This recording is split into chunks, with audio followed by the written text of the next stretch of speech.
இன்றைக்கி தீபாவளி சீரிஸ் வந்து ஓலை பக்கடா, அதாவது ரிப்பன் பக்கடான்னு சொல்லலாங்க. அதாங்க இன்றைக்கி பார்க்க போகிறோம். 1 கிலோ புழுங்கல் அரிசியை ஊற வச்சு வச்சுருக்கேன். அதை ஆட்டி வெண்ணெய் போல் எடுத்து வச்சுருக்கேங்க. அதோட 1/4 கிலோ பொட்டுக்கடல மாவு அதையும் சேர்த்துக்கலாம். 10 காஞ்ச மிளகா வெந்நீரில் ஊற வச்சு அதோட பூண்டையும் சேர்த்து அரைச்சி எடுத்து வச்சுருக்கேன்.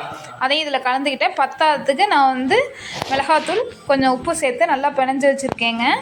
இப்போ வந்து நம்ம எண்ணெய் காஞ்சிருச்சு. எண்ணெய் காஞ்சதை இதை ஒரு கரண்டி ஊற்றி நல்லா மிக்ஸ் பண்ணிக்கலாம்.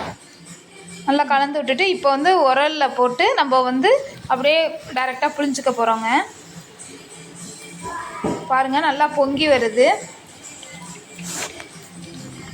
இப்போ வந்து ஒரு பக்கம் சுட பழங்கினோன்னே இப்போ வந்து திருப்பி போட்டுக்கலாங்க.